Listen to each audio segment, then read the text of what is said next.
Good morning friends, welcome to my channel नू की मोहब्बत। और आप देख रहे हैं शिद्दत। लास्ट पार्ट में हमने देखा था कि जहाँ पर जो हमारी महर रहती है वो अपने प्यार का कन्फेशन शनाया से कर देती है और उसे बताती है कि जिस राह पर हम चल रहे हैं वो इजी नहीं है। और वो अपने अम्मी अब्बू को भी कह देती है कि आज शनाया हमारे साथ रात को रुकेगी क्योंकि उसके अम्मी अब्बू बाहर गए हैं और उस वजह से वो यहीं पर आज स्टे करेगी। और जब स्टे करना रहता है तो उन दोनों के बीच में कुछ रोमांटिक रोमांटिक कपल्स होती है, रोमांटिक बातें होती हैं। और इस बारे में कि वो दोनों अब रिलेशन में आ चुके हैं ये बात सिर्फ दो लोगों को पता रहता है। वो एक नाजिया रहती है और उसकी खुद की फ्रेंड अलीशा रहती है। और इन लोगों के प्यार व्यार सब कुछ मोमेंट्स अच्छे चल रहे थे, पर जब मॉर्निंग का टाइम आता है, जैसे ही उसे पता चलता है कि शनाया को कि उसके डैड एडमिट है, वो फटाफट भागते हुए जाती है। और यहाँ पर महर को भी कुछ चीज़ें ठीक नहीं लगती है। महर को भी ऐसा लगता है कि यार कुछ तो गलत है, means like something is happened. तो उसके दिमाग में ये चीज़ रहती है कि अब हो क्या गया है। तो वो भी वहाँ पर जाती है तो डॉक्टर से उसे बोलता है सब कुछ ठीक है, लेकिन महर ये बात को मानने के लिए तैयार नहीं रहती। इसलिए वो शनाया को कहती है कि वो जल्दी से आप हॉस्पिटल आइए, आप बताओ कि कौन सा हॉस्पिटल है। अब उसके आगे शनाया कहती है कि सिटी हॉस्पिटल है, वहाँ पर आना है। थोड़ी देर के बाद जो महर रहती है वो अपने घर के पूरे काम निपटाती है, क्योंकि हालांकि वो ऑलरेडी 3 या 4 बज चुके रहते हैं जब शनाया उसे सारी रिपोर्ट बताती है। तो वो अपने घर के काम सब कुछ निपटा देती है, अम्मी अब्बू को भी सुला देती है। और उसके बाद वो बोलती है कि अम्मी अब्बू हम ज़रा जा रहे हैं सिटी हॉस्पिटल शनाया के अब्बू से मिलने के लिए कि उनकी तबीयत ठीक नहीं है। तभी वहाँ पे अब्बू कहते हैं कि शनाया बेटा, अगर महर बेटा, अगर तुम्हें कोई प्रॉब्लम ना हो तो शनाया के अब्बू से हम भी मिलने जाएं, क्योंकि उन्होंने तुम्हारी अम्मी के लिए इतना सब कुछ भी किया है तो मिलना चाहिए। वो कहती है कि हाँ अब्बू, मैं तो चाहती आप मिलो, लेकिन हम ये सोच रहे हैं कि पहले हम जाकर देख लें कि उनकी कंडीशन कैसी है, क्योंकि शायद हॉस्पिटल में इतने लोग अलाउ भी ना हो। तो थोड़ा सा मैं देख कर आ जाती हूँ, उसके बाद हम चलेंगे। तो नेक्स्ट डे हम उनके घर पे जाकर उनसे मिलकर आएंगे, ऐसा भी तो कर सकते हैं ना। तो तभी वहाँ से अम्मी कहती है कि हाँ महर बेटा सही कह रही है, वो बिल्कुल सही कह रही है कि इतनी जल्दी जाकर क्या फ़ायदा है, कोई मतलब नहीं है, रुक जाते हैं। जाओ शनाया, जाओ महर आप जाकर देखाओ शनाया के अब्बू से। ये बात जैसी वो कहती है, थोड़ी देर के बाद यहाँ पर हमारी जो शनाया रहती है वो अपने अब्बू मतलब वो अपने डैड के पास जाती है, डैड के पास बैठती है। तो उसके डैड कहते हैं तुम इतनी टेंशन में क्यों हो रही हो। तो कहती है डैड मुझे फ़र्स्ट टाइम बहुत जम के डर लगा, अगर कुछ है बात ऐसी छुपा रहे हो आप तो प्लीज़ बता दो। एकदम से सडनली से आपकी इतनी ज़्यादा तबीयत कैसे ख़राब हो सकती है कि आपको एडमिट करना पड़ा है। और डॉक्टर भी मुझे ये नहीं बता रहा है कि किस रीज़न से एडमिट करना पड़ा है।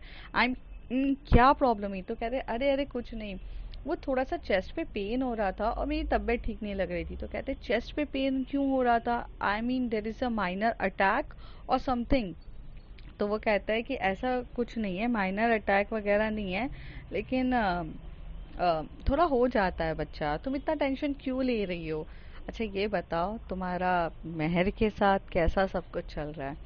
तो वो कहते हैं डैड ये टाइम मेरे बारे में पूछने का नहीं है आपका। तो कहते हैं क्या तुम अपने डैड के साथ अब ऐसे ट्रीट करोगी, क्या उसके साथ फ्रेंडली तरीके से नहीं रह सकती, क्या हम दोनों एक दूसरे के साथ दोस्त की तरह नहीं रह सकते हैं। देखो मुझे तुम्हारे रिलेशनशिप से कोई प्रॉब्लम नहीं है, मैं तो ये चाहता हूँ कि मैं जब तक हूँ तुम्हारे साथ एक फ्रेंडली रिलेशन रखूँ। मैं तुम्हारी वो दोस्ती इन सब के लिए तड़प रहा हूँ। और अगर मैं बस इतना चाहता हूँ कि मैं थोड़ा सा ही समय है मेरे पास, उसमें तुम मेरे साथ अच्छे से फ्रेंड की तरह रहो। तभी यहाँ पे शनाया एकदम से बोलती है थोड़ा सा समय पापा, क्या बोल रहे हो आप। उसके डैड बोलते हैं अरे मेरा मतलब ये है कि तुम आज नहीं तो कल शादी करके चली जाओगी, फिर तुम्हारी एक न्यू लाइफ हो जाएगी। और वैसे भी अब तुम्हारी न्यू लाइफ तो हो ही जाएगी, और अब तुम्हारी गर्लफ्रेंड है तो तुम्हारा टाइम उसके साथ ज़्यादा स्पेंड हो जाएगा। I mean I am saying in that way. तभी शनाया कहती डैड आप कुछ ज़्यादा कूल नहीं हो रहे हो, मैंने कभी एक्सपेक्ट भी नहीं किया था आप इतना कूल रिएक्ट करोगे। तो तभी वो अपने डैड की तभी उसके डैड बोलते हैं मैं तो हमेशा से कूल था, तुम कहाँ इतनी बिजी रहती थी कि तुम अपने डैड को देखना ही भूल गई, और वैसे भी मैं तो काफ़ी कूल ही हूँ। थोड़ी देर के बाद वो लोग एक दूसरे के साथ काफ़ी मस्ती कर रहे थे। तभी यहाँ पे जो मिसेस ओबरॉय रहती हैं वो एक्चुअल में डॉक्टर से बात करती है। तो डॉक्टर से पूछती हैं कि बताइए कितना टाइम रहेगा। तो वो कहते हैं कि समय को ज़्यादा नहीं है, ये महीना भी कट जाए बहुत बड़ी बात है। वो अपनी लास्ट स्टेज पर है और ये स्टेज कुछ ज़्यादा ही है। ऐसा नहीं है कि हमने कोशिश नहीं करी, बट इसका क्यूर नहीं है। और कैंसर का तो कभी भी कोई क्यूर निकला ही नहीं है, ये नॉन क्यूरेबल डिजीज़ है। बट हम ये उम्मीद करते हैं कि कुछ चीज़ें जल्दी से हो जाएं ठीक और वो अपने हिसाब से टिक जाएं। आप इनका अगर प्योर प्रॉपर प्रिकॉशन लेंगे तो हो सकता है कि 1 महीना आराम से कट जाए। तो कहती है आप मुझे बताइए कि मुझे कैसे कैसे प्रिकॉशंस लेने हैं, क्या करना। कहते कुछ इतना नहीं है, बस उनको टेंशन मत दीजिए और वो अपनी लाइफ को अच्छे से जिए, हंसते खिलखिलाते। और जितना कम टाइम है आप लोग उनके साथ उतना इंजॉय करो। I know person is going to be dead, but यार वो ये मोमेंट्स जीते हुए अच्छे से जाना चाहिए। सो आई विश कि आप लोग उनके साथ काफ़ी अच्छा टाइम स्पेंड करो और वो भी आपके साथ अच्छी क्वालिटी टाइम स्पेंड करे, जिसकी वजह से आगे जाके चीज़ें बहुत अच्छे से और बेटर तरीके से हों।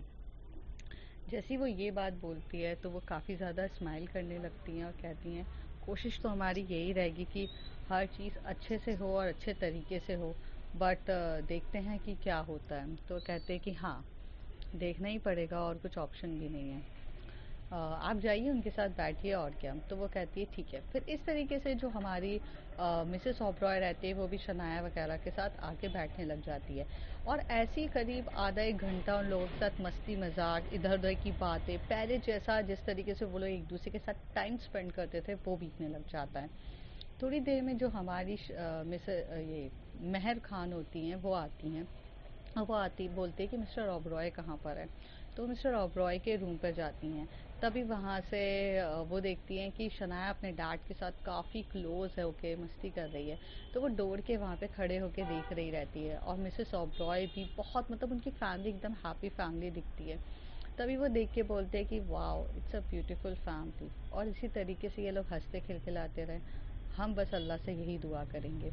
और वो देखती रहती है। थोड़ी देर के बाद जो मिस्टर ओबरॉय रहते हैं उनकी नज़र एकदम से डोर की तरफ जाती है। तो कहते हैं अरे मेहर बेटा, तुम बाहर क्यों खड़ी हो, अंदर आओ, अब तो तुम भी हमारी फैमिली का मेंबर हो।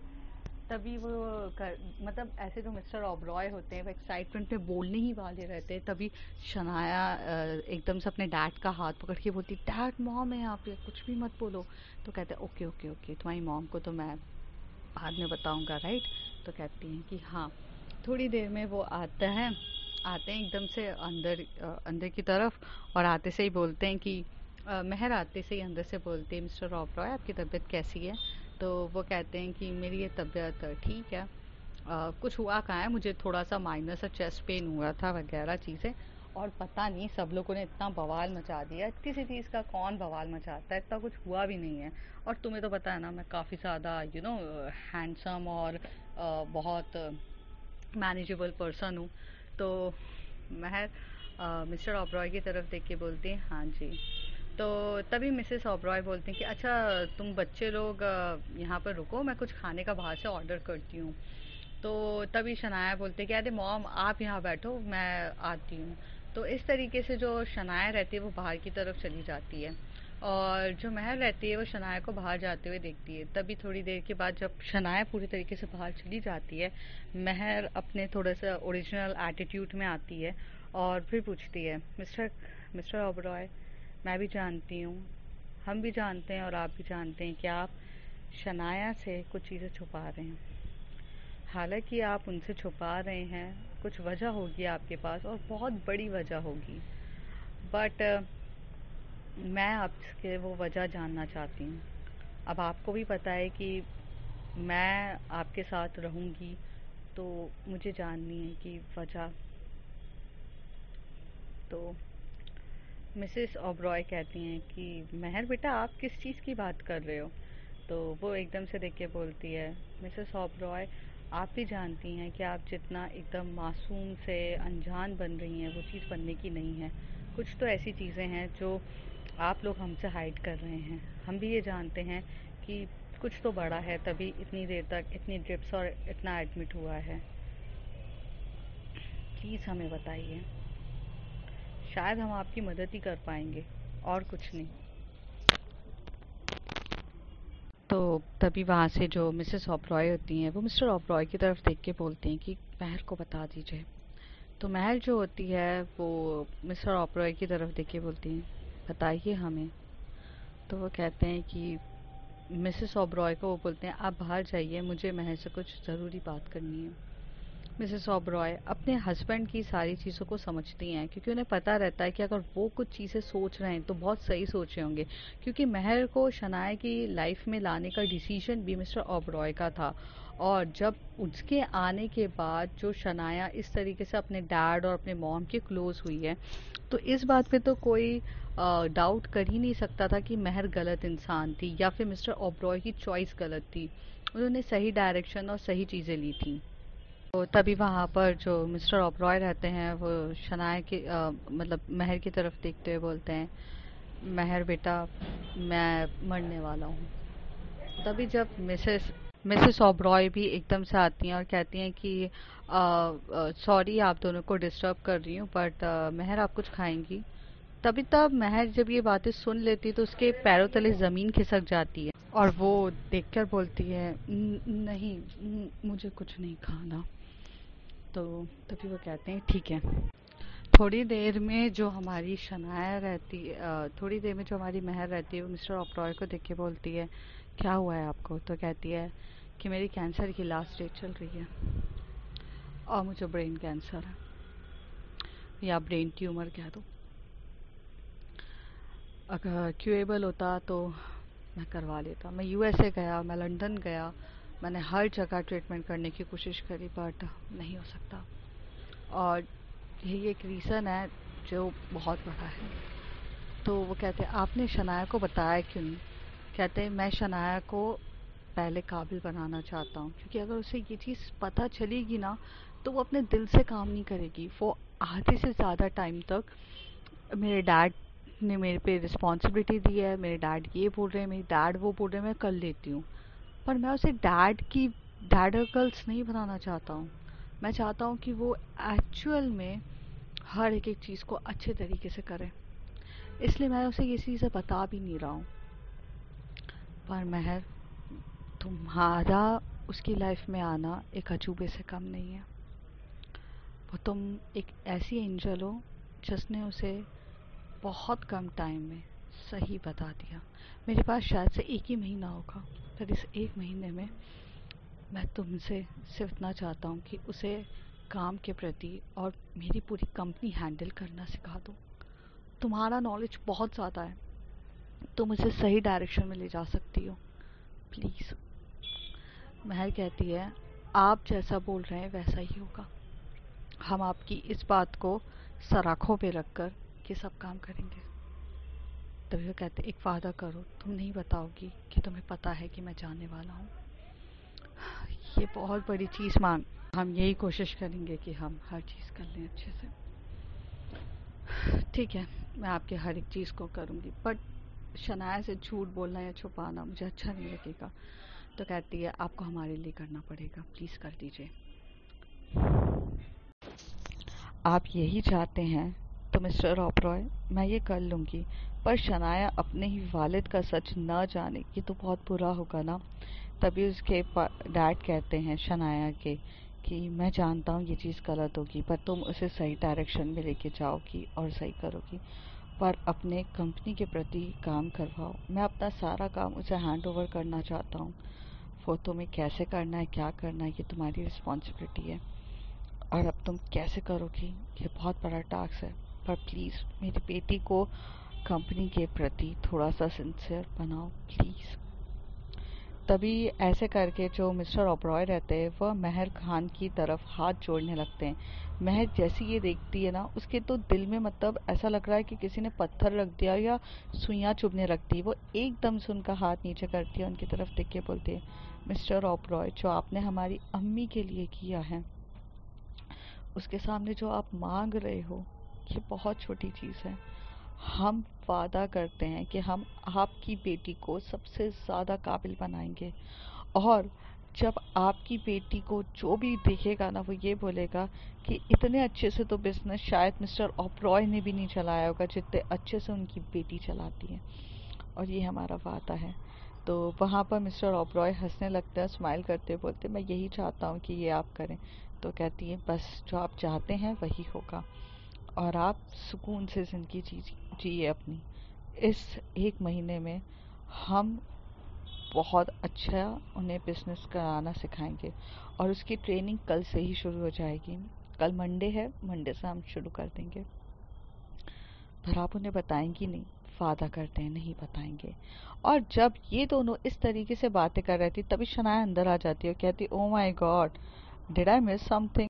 महर कहती है, आपने कुछ भी मिस नहीं किया है। एक्चुअली में ना जो मिस्टर ओबरॉय वो अपने बिजनेस के बारे में कुछ बता रहे थे। शनाया, एक्चुअल में ना इनकी तबीयत इसलिए ख़राब हुई है क्योंकि इन्होंने थोड़ा सा बिजनेस का टेंशन ले लिया। तभी शनाया कहती है देखकर कि डैड आप पागल हो क्या, इतना बिजनेस का कौन टेंशन लेता है, प्रेशर लेता है। तो वो कहते हैं, अरे बेटा ऐसा कुछ नहीं है मिस्टर ओबरॉय कहते हैं। तभी महर कहती है कि देखो अब वो अपनी बेटी को तो इस टेंशन में डाल नहीं सकते।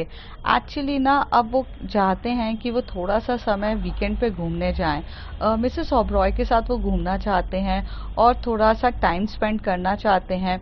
उनका मन है कि वो यहाँ से जो मनाली है वो उनकी फेवरेट प्लेस है, वो वहाँ घूमना चाहते हैं। तो वो जाना चाहते हैं पर एक्चुअल में प्रॉब्लम ये है।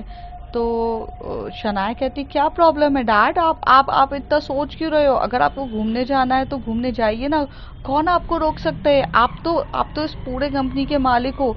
You don't need to take a permission with anybody. तो कहते हैं कि तभी मैं कहती, एग्जैक्टली मैंने भी यही कहा। पर उन्हें इस बात का टेंशन है कि बिजनेस को कौन हैंडल करेगा और बिजनेस के लिए वो थोड़ा सा सिंसियर है क्योंकि अभी काम का ज़्यादा लोड है और इस वजह से वो अपना मनाली जाने के लिए थोड़ा कैंसिल कर रहे हैं। और आपको पता भी नहीं है कि मिसेस ओबरॉय और मिस्टर ओबरॉय के बीच में थोड़ा सा झगड़ा हो गया इसी चीज़ के लिए लेकर, और मिसेस ओबरॉय रूठ गई थी। तो उनको मनाने के लिए मिस्टर ओबरॉय घूम रहे थे और थोड़ा सा उन दोनों के बीच में बहस हो गई जिसकी बात उनको थोड़ी सी बुरी लगी, उनकी तबीयत खराब हो गई। तो वो कहते, डैड इतनी सी बात पे आप इतना टेंशन ले रहे हो, ले जाओ मॉम को भी हनीमून की ज़रूरत है। और किसने कहा आफ्टर द 60s 70s कौन हनीमून पे नहीं जाता है, सब जाते हैं। Dad go and enjoy, Shanaya कहती है। तो उसके फादर जो रहते हैं वो महर की तरफ देखने लगती है। महर अपनी आंखों से झपकाते हुए कहती है कि यही एक सही वक्त है जहाँ पर आप अपनी बेटी को रिस्पॉन्सिबिलिटी डाल सकते हो। तो वो कहते, वो उनको समझ में नहीं आता है, लेकिन तभी जो महर होती है वो कहती है, शनाया पर मिस्टर ओबरॉय नहीं जा सकते हैं। तो शनाया कहती है, महर क्यों, प्रॉब्लम क्या है? 60s और 70s में हनीमून करना अलाउ नहीं रहता है क्या? तो वो कहते हैं हम उस चीज़ की बात नहीं कर रहे हैं। हम एक्चुअली ये कह रहे हैं कि अगर वो चले जाएंगे तो कंपनी को देखेगा कौन, और कंपनीज में इतने सारी चीज़ें हैं, बहुत सारी चीज़ों का ध्यान रखना है, चीज़ें फ्लॉज है, वो सब चीज़ों को कौन हैंडल करेगा? और अभी कुछ इन्वेस्टिगेटर्स के साथ उनकी मीटिंग्स है और क्लाइंट्स के साथ काम कुछ ज़्यादा है। तो ऐसे टाइम पे आप ये बताओ, अगर वो मनाली घूमने चली जाएंगी तो कौन दिखेगा? तो शनाया इधर उधर देखने लगती है और उसके मिस्टर ओबरॉय रहते हैं, महर भी, सब शनाया पे नज़र टिकाए दिखते हैं। तभी शनाया महर की नज़र देख के बोलती है और वो कहती है कि क्या हुआ, तुम मुझे ऐसे घूर के क्यों देख रही हो? तभी महर जो होती है वो अपनी पलके ऐसे घुमाती है जैसे कि तुम कुछ काम की नहीं हो, और ऐसे टर्न करके बाहर जाने लगती है। तो मिस्टर ओबरॉय भी इधर मुंह फेर लेते हैं इस तरीके से। तो ये दोनों का प्लान रहता है मिस्टर ओबरॉय और मतलब महर का, कि ऐसे ही रिएक्ट करना है। तो तभी जो शनाया होती है वो एकदम से बाहर जाती है और महर को कहती है, अरे अब मैंने क्या गलती कर दी है, आप मुझसे ऐसे रूठ क्यों रहे हो यार, पिछली बार मनाने में इतना टाइम लग गया था, अब क्यों रूठ रही हो, मैंने क्या किया? तो कहती है, यू आर सेल्फिश ना। तो वो कहती है कि मैं सेल्फिश हूँ? अरे पर मैंने क्या किया है, आप सेल्फिशनेस के बारे में मुझे बोल रहे हो, मैंने क्या किया है? तभी मैं कहती है, हमने ये नहीं सोचा था कि आप हमेशा से अपने बारे में सोचेंगी, आप बहुत स्मार्ट हैं, आपको आपकी गर्लफ्रेंड चाहिए, गर्लफ्रेंड के साथ क्वालिटी टाइम स्पेंड करना पसंद है, इसलिए आप हमारे साथ हमारे घर पे रुकने के लिए तैयार हो जाती हैं, हमारे साथ हमें हमें रेस्टोरेंट लेके जाना पसंद करती हैं, हमें लॉन्ग ड्राइव पे लेके जाना पसंद करती हैं, हमारे साथ वक्त स्पेंड करना चाहती हैं। तो कहती है इसमें सेल्फिशनेस क्या है, मैं प्यार करती हूँ तुमसे। तो कहती है वही तो बोल रहे हैं, आप जो अपनी गर्लफ्रेंड के साथ करना चाहे आप कर सकते हैं, क्या आपके वालिद को अलाउ नहीं है? तो कहती है वालिद व्हाट? तो कहती है सॉरी, आपके पेरेंट्स को अलाउड नहीं है, वालिद मीन्स पेरेंट्स होता है, और आप ये बात नहीं जानती इसलिए हमने सॉरी बोला। तो कहते okay okay, parents means my dad?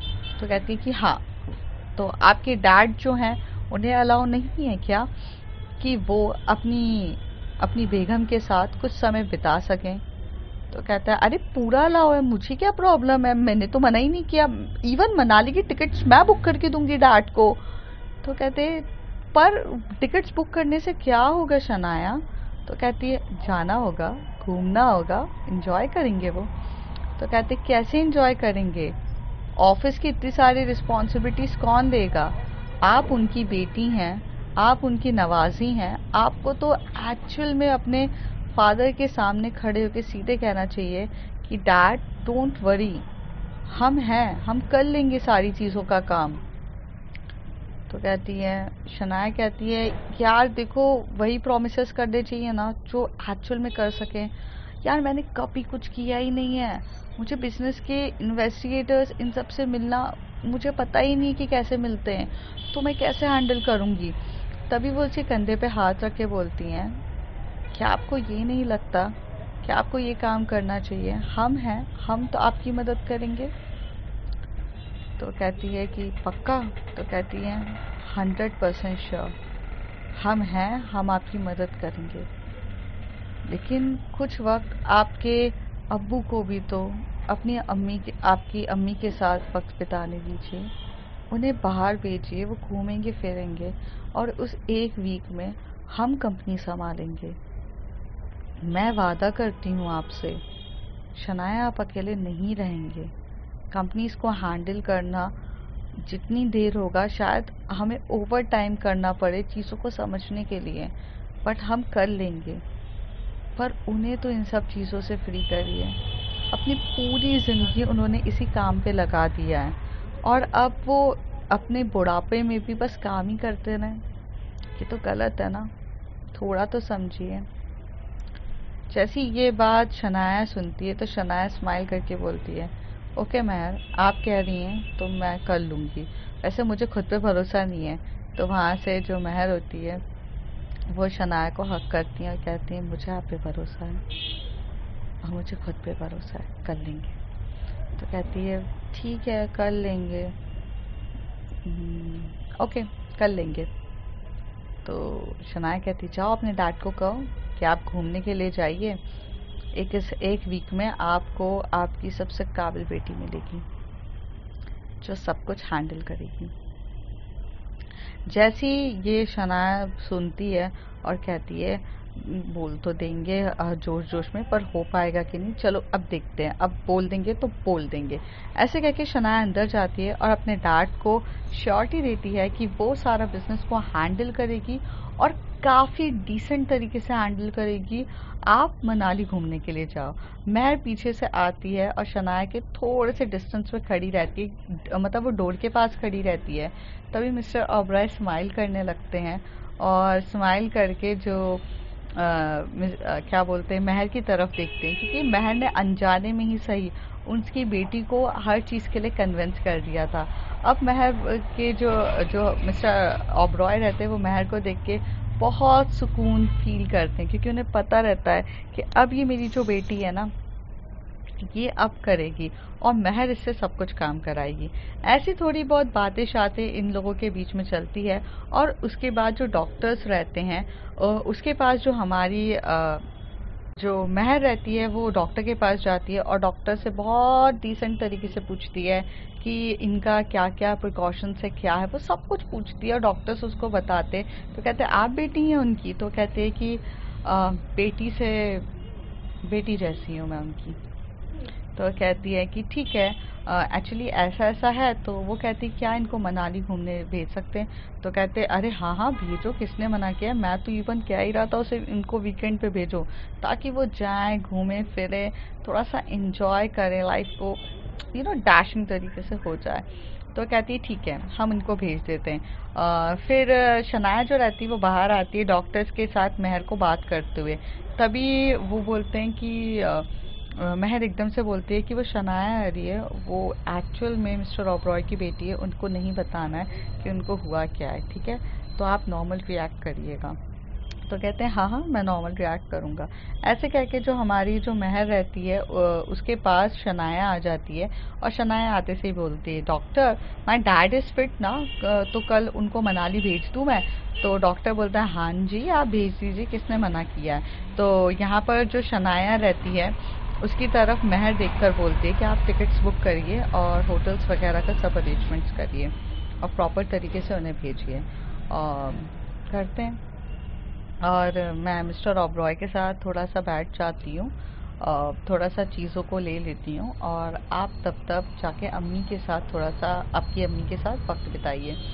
तो वो कहते हैं ठीक है। तो यहाँ पर जो हमारी शनाया रहती है वो अपनी अम्मी को जाके बोलती है कि आप जाओ। अम्मी को तो इस बारे में कुछ भी पता नहीं रहता है, लेकिन वो कुछ भी ऐसे रिएक्ट नहीं करती हैं, शायद कुछ होगा रीज़न वगैरह, तो वो कुछ रिएक्ट नहीं करती, बहुत नॉर्मल तरीके से बात करती। थोड़ी देर में यहाँ से जो हमारी शनाया रहती है वो मतलब जो हमारी महर रहती है वो मिस्टर ओबरॉय के पास जाते हैं। मिस्टर ओबरॉय कहते हैं आप काफ़ी स्मार्ट हैं, हमारी सोच से भी ज़्यादा स्मार्ट है, आपने तो मतलब मेरी बेटी को इतनी जल्दी कन्विंस कर दिया कि सारी जिम्मेदारी उठाने के लिए। तो तभी महर कहती है कभी कभार गरम लोहे पर ही हथौड़ा मारा जाता है, और मौके का फ़ायदा उठाना काफ़ी ज़रूरी रहता है। मैं आपसे यही पूछने आई थी कि कंपनी को अब हैंड ओवर करना है तो क्या क्या चीज़ें हैं, क्या कुछ बेसिक चीज़ें हैं या कुछ ऐसी चीज़ें हैं जो आपके नज़रों में थोड़ा सा आपके लिए रेड फ्लैग है और जिसको हमें ठीक करने की ज़रूरत है? तो वो कहते हैं बहुत सी चीज़ें। तो वहाँ पर वो रिकॉर्डिंग अपने मोबाइल पे रिकॉर्डिंग ऑन करती है, और जैसे जैसे मिस्टर ओबरॉय कह रहे रहते हैं वो सब चीज़ें वो सुन रही रहती है, रिकॉर्ड करती है चीज़ें, और थोड़ी देर के बाद वो वहाँ से रूम से चली जाती है और बोलती है कि आप मनाली जाने के लिए करिए। इस तरीके से ये सब चीज़ हो जाती है, और करीब रात के 8 बजे तक सबके सब घर पहुँच जाते हैं। यहाँ पर जब शनाया घर पहुँचती है तो अपने मॉम डैड के लिए पैकिंग कर रही रहती है, उन्हें हनीमून्स के लिए भेज रही रहती है, और वो काफ़ी ज़्यादा एक्साइटेड रहती है पर अनजान भी रहती है कि एक्चुअल में चल क्या रहा है। महर यहाँ पर अपना लैपटॉप ओपन करती है और जो मिस्टर ओबरॉय ने सारी चीज़ें बोली थी उसके बारे में रिसर्च करना स्टार्ट करती है, रिकॉर्डिंग को बार बार लूप में सुनती है कि वो बोलना क्या चाहते हैं, और रिसर्च करना स्टार्ट कर देती हैं। हालांकि गर्लफ्रेंड हो तो ऐसी हो यार कि मतलब हैंडल पूरा शनाया को करना है, बट जो वादा उसने अपने ससुर जी से किया है तो उस वादे को निभाने के लिए वो उसी वक्त से लग जाती है, और वो काफ़ी अच्छे से और डिसेंट तरीके से काम करना इतने स्पीड में तैयार करती है कि उसे बहुत जल्दी रहती है कि हाँ कोई चीज़ हो। और इस तरीके से ये दिन भी बीत जाता है। जब कल मॉर्निंग का टाइम रहता है तो जो हमारी शनाया रहती है वो ऑफिस टाइम पर आती है, और 2 से 3 बजे के टाइम पर 2 से 3 बजे का जो टाइम रहता है उस टाइम पर जो हमारे मिस्टर ओबरॉय और मिसेस ओबरॉय रहते हैं वो घूमने के लिए जाएंगे, मतलब वो मनाली के लिए निकलेंगे। तो इस तरीके से यहाँ पर इन लोगों का डिस्कशंस होता है और चीज़ें रहती हैं। थोड़े टाइम के बाद सब चीज़ें वैसी ही चल रही रहती है, सब बिजी रहते हैं अपने काम में। तो जो शनाया रहती है वो महर के पास आती है ऑफिस में, और बहुत प्यार से उसके पास आकर बैठती है और उसके बालों को साइड करती है और उसे बोलती है कि पीपी किससी चाहिए। तभी जो महर रहती है वो कहती है कि शनाया हम कुछ ज़रूरी काम में बिज़ी हैं, आप बोलिए, में बिज़ी हैं आप बोलिए। तो कहती काम भी तो चाहिए ना, यू नो व्हाट, मैं भी काम and I just need you baby. तो वो कहती हैं कि देखिए आप बात की गहराई को समझ, आप सोच रहे हो मुझे नॉट अ राइट वे गंभीर नहीं समझ रही हैं बट मुझे काम करने की। तो कहती है बेबी, तभी वहां से महर कहती है क्या है शनाया, केस इम्पोर्टेंट है या आपका इन्वेस्टर से मिलना ज़्यादा इम्पोर्टेंट है? आपको पता है आपकी कंपनी की जिम्मेदारी आपके ऊपर है। तो कहती अरे 1 हफ्ता ही तो काटना है ना, उसके बाद डैड आ जाएंगे, डैड हैंडल करेंगे। तो कहती कि क्या 1 हफ्ता काटना है? I mean, सिर्फ आपने 1 हफ्ते का सोचकर अपने डैड को मतलब खुश करने के लिए बोल दिया।